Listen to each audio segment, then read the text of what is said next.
गोविंद गावड़े के बाद किस किस मंत्री का कटेगा पत्ता? प्रमोद सावंत कैबिनेट से आउट होंगे कुछ और मंत्री। मुख्यमंत्री प्रमोद सावंत ने तैयार कर ली है लिस्ट। किसी का कटेगा पत्ता, किसी की लगेगी लॉटरी। राष्ट्र टीवी पर होगा कैबिनेट रिशफल का सबसे बड़ा खुलासा।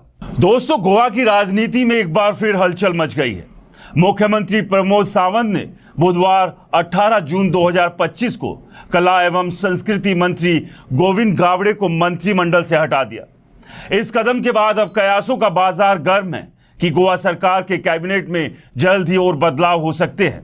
कई मंत्रियों को बाहर का रास्ता दिखाया जा सकता है, जबकि कुछ विधायकों को मंत्रिमंडल में शामिल कर उनकी लॉटरी लगने की संभावना जताई जा रही है। यह घटनाक्रम गोवा क्रांति दिवस के मौके पर हुआ, जिसने इसे चर्चा का विषय बना दिया। गोविंद गावड़े, जो प्रियोल विधानसभा क्षेत्र से बीजेपी विधायक है, को मंत्रिमंडल से हटाने का फैसला तब लिया गया जब उन्होंने लगभग एक महीने पहले आदिवासी कल्याण विभाग में भ्रष्टाचार के गंभीर आरोप लगाए थे। यह विभाग स्वयं मुख्यमंत्री प्रमोद सावंत के अधीन है। गावड़े ने न केवल भ्रष्टाचार का मुद्दा उठाया, बल्कि आदिवासी भवन के निर्माण में देरी और ठेकेदारों की फाइलों को रिश्वत लेकर निपटाने जैसे गंभीर दावे किए। उनकी यह टिप्पणी प्रेरणा दिवस कार्यक्रम के दौरान सामने आई थी, जिसके बाद सियासी गलियारों में तूफान मच गया। मंत्रिमंडल से हटाए जाने के बाद गावड़े ने तंज कसते हुए कहा, मुझे गोवा क्रांति दिवस पर वंचित समुदायों के लिए खड़े होने की सजा मिली है। यह मेरे लिए एक इनाम है।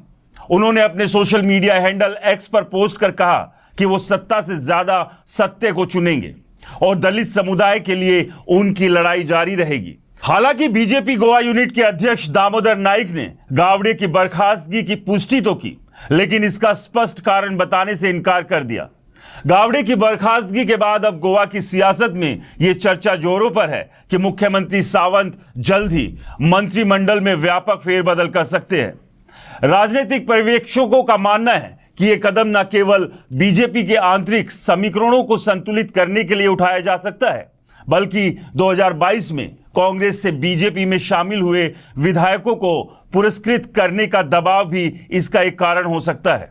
सितंबर 2022 में 8 कांग्रेस विधायकों ने बीजेपी का दामन थामा था और तब से ही उनमें से कुछ को मंत्रिमंडल में जगह देने की अटकलें लग रही है। सूत्रों के अनुसार मौजूदा मंत्रियों में से कुछ की कार्यशैली से मुख्यमंत्री नाखुश है, जिसके चलते उनकी छुट्टी हो सकती है। इसके अलावा आदिवासी समुदाय से आने वाले विधायकों को मंत्रिमंडल में शामिल कर सामाजिक संतुलन बनाए रखने की कोशिश भी हो सकती है। इस दौर में 2 नाम सबसे ज्यादा चर्चा में हैं। पहला, रमेश तवड़कर, विधानसभा स्पीकर और अनुसूचित जनजाति से आने वाले तवड़कर को मंत्रिमंडल में शामिल करने की संभावना है। उनकी नियुक्ति से आदिवासी समुदाय के बीच बीजेपी पकड़ मजबूत कर सकती है। दूसरा, गणेश गांवकर, सावर्डे से विधायक। गांवकर भी मंत्रिमंडल में जगह पाने के प्रबल दावेदार माने जा रहे हैं। वो भी अनुसूचित जनजाति समुदाय से आते हैं। अगर उन्हें मंत्रिमंडल में जगह नहीं मिलती है तो उन्हें रमेश तवड़कर की जगह स्पीकर भी बनाया जा सकता है।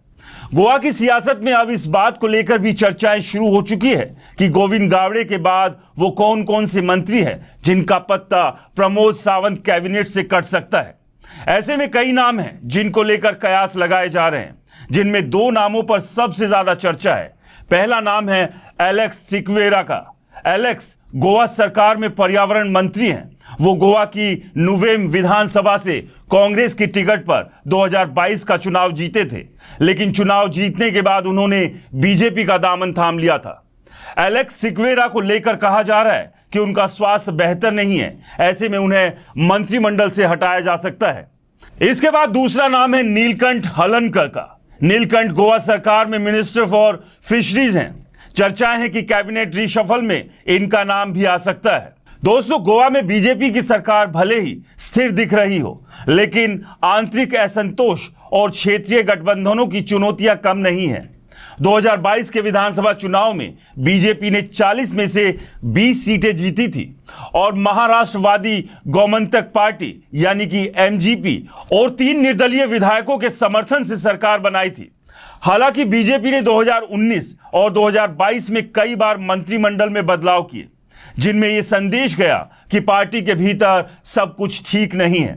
2019 में तत्कालीन उप मुख्यमंत्री विजय सरदेसाई, विनोद पालेकर, जयेश सालगांवकर सभी गोवा फॉरवर्ड पार्टी से हैं और निर्दलीय विधायक रोहन खाउटे को मंत्रिमंडल से हटाया गया था। 2023 में लोक निर्माण विभाग के मंत्री नीलेश काब्राल को भी हटा दिया गया था।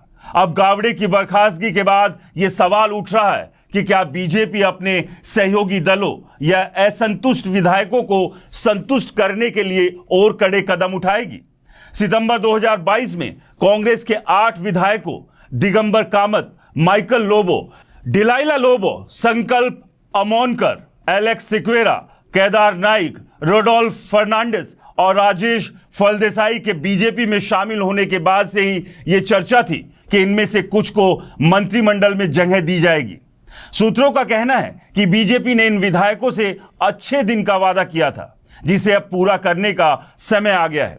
खासकर दिगंबर कामत, माइकल लोबो और संकल्प अमोलकर जैसे वरिष्ठ नेताओं को मंत्रिमंडल में शामिल करने की मांग जोर पकड़ सकती है। कांग्रेस और आम आदमी पार्टी ने गावड़े की बर्खास्तगी को बीजेपी की आंतरिक कलह का सबूत बताया है। कांग्रेस के गोवा अध्यक्ष अमित पाटकर ने कहा, बीजेपी सरकार में भ्रष्टाचार और अस्थिरता का आलम है। गावड़े ने सच बोला, इसलिए उन्हें सजा दी गई।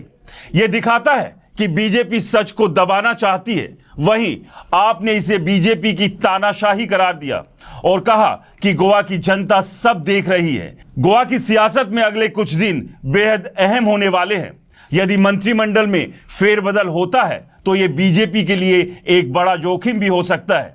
एक तरफ नए चेहरों को मौका देकर पार्टी असंतुष्ट विधायकों को शांत करने की कोशिश कर सकती है, लेकिन दूसरी तरफ पुराने मंत्रियों की नाराजगी नया सिरदर्द पैदा कर सकती है।